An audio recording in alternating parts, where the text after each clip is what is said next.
मैंने उस दिन सिर्फ एक ड्रेस नहीं उतारी थी, मैंने अपना भरोसा, अपनी मासूमियत, सब कुछ उनके हाथों छोड़ दिया था।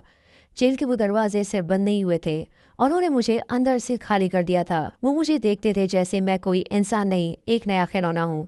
हर रात एक नई छोटी सी मौत होती थी उनके हाथों, उनकी आंखों, उनकी खामोश हंसी में। मैं चिल्लाती थी, लेकिन ये दीवारें सुनने के लिए नहीं होती। मैं एन्ना हूँ और ये मेरी कहानी है।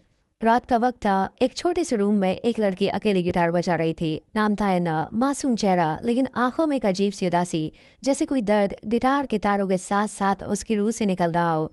हर कॉर्ड के साथ एक कहानी, हर सुर के साथ एक चीख दबाई हुई थी। तभी दरवाजा खुलता है, स्टेपफादर आता है। नजर उसकी आंखों में नहीं, एना के जिस्म पर थी। कमरे की हवा बंद हो जाती है। वो आगे बढ़ता है। उसके हाथों में कोई प्यार नहीं, सिर्फ हकदारी थी। उसने कुछ नहीं बोला, बस एना के कपड़ों तक हाथ ले गया। एना की सांसें रुक गई थी। डर और गुस्से का तूफान उसके अंदर फट रहा था। डोंट टच मी, उसने चीख कर कहा, लेकिन सामने वाले के कान बंद थे। और फिर एक झटका, एक हाथ, एक लात, और वो आदमी जमीन पर गिर गया, हमेशा के लिए। एन्ना का हाथ उसकी जान ले चुका था। जज ने एक पल के लिए भी उसकी कहानी नहीं सुनी। हो यस इन जुवेनाइल प्रिजन एक कोल्ड डिसीजन था। एन्ना ने आंखें बंद कर ली। अब जिंदगी की किताब में एक नया चैप्टर शुरू हो रहा था, लेकिन इस बार उसका पेन उसके हाथ में नहीं था।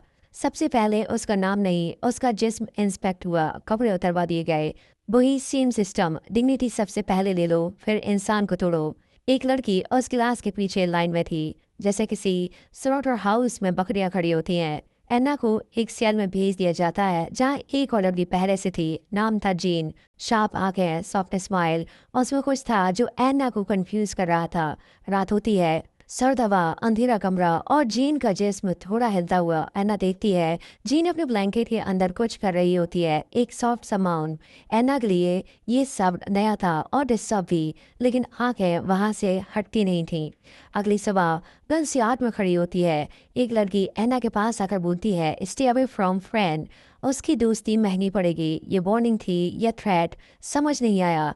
लेकिन कुछ ही दिनों बाद 3 लड़कियां एन्ना को एक स्टोर रूम में बंद करके पिटाई करती हैं। उसकी चमड़ी से खून टपक रहा होता है। गार्ड उसे उठाकर मेडिकल रूम में ले जाता है। डॉक्टर कहता है, you will heal, but next time stay close to friend. Friend jail का सबसे पावरफुल फिगर। ऑफिसर भी उससे डरते थे। प्रिजनर्स तो छोड़ो, उसके पास जाना मतलब एक डील करना। एना उसके पास जाती है। फ्रेंड मुस्कुराता है, प्रोडक्शन चाहिए तो मुझे चाहिए तुम्हारा जिस्म। एना कुछ नहीं बोलती, बस चली जाती है। रात को जीन पूछती है, did you do it with friend? Anna आंखों से मना करती है, लेकिन जीन उसके पास आती है। उसके हाथ एन्ना के चेहरे तक ले जाती है, एक स्मूच, फिर पीछे हट जाती है। उसके बाद दोनों के कपड़े जमीन पर पड़े होते हैं। जेल की दीवारों के बीच एक नया कंफर्ट मिल रहा होता है, या सिर्फ एक नशा। लेकिन ये सुकून ज्यादा देर नहीं टिकता। यार्ड में एक और लड़की एना को पुश करती है। गुस्सा, बेइज्जती और डर, सब कुछ एना के अंदर बॉईल कर रहा होता है। एना एक और अटेम्प्ट करती है। वो जाती है कॉडी के पास, जो एक गैंग चलाती है जेल के अंदर। लेकिन उस गैंग में एंट्री इजी नहीं थी। पहले एक लड़की से फाइट करना पड़ता है। वो लड़की उसे खींचती है, धक्का देती है, लेकिन एन्ना हार नहीं मानती। एक पंच, एक किक, और फिर वो लड़की नीचे गिरती है। कॉडी मुस्कुराती है, welcome to the team. Cody Anna को अपनी गैंग में ले लेती है। तभी एक गार्ड आता है, एन्ना को उठाता है, ले जाता है डार्क सेटलमेंट में। वो जगह जेल का सबसे खौफनाक हिस्सा थी, जहाँ ना रोशनी थी, ना आवाज, सिर्फ अंधेरा और तन्हाई। एन्ना वापस आती है, सब कुछ हार चुकी थी। तभी फिर फ्रेंड का ऑफर। इस बार एन्ना हाँ कह देती है, एक ब्लू जॉब और बदले में एक promise. I get you out of parole, friend कहता है। एन्ना वापस सेल में जाती है, गिल्ट से भरी लेकिन जिंदा। उस रात वो नशीली आंखों से मिरर में अपने आप को देखती है। यही मैं हूँ अब। सुबह का वक्त, धूप जेल के बास के बीच से छन कर आती है, लेकिन एन्ना के लिए वो रोशनी नहीं, एक रिमाइंडर है। एक और दिन, एक और सौदा। फ्रेंड के साथ की गई डील का गिल्ड उसके चेहरे पे लिखा था, लेकिन वो गिल्ड भी उसके अंदर कुछ और जगह छोड़ रहा था, कुछ ऐसा जो उसने पहले कभी महसूस नहीं किया था। अपने आप से नफरत, लेकिन उस नफरत में भी एक अजीब सा सुकून, जिसे उसने अपने आप को मार दिया हो और अब कोई और वर्जन रह गया हो, कोल्ड, नम और डेंजरस। कौड़ी की गैंग का हिस्सा बन चुकी थी वो। हर दिन किसी और को नीचे दिखाना, किसी और की दर्द को देखकर मुस्कुराना, ये सब अब उसके रूटीन का पार्ट बन चुका था। एक दिन कौड़ी ने उसे जॉइंट दिया, try this. Make you forget. Anna ने मेरा सोच ले लिया, उसका पहला नशा। हर पफ के साथ वो अपने वही सीन्स भूलने लगी, स्टेप फादर का चेहरा, कोर्ट रूम का डिसीजन और फ्रेंड के साथ की बुरात, और नशा चढ़ता गया।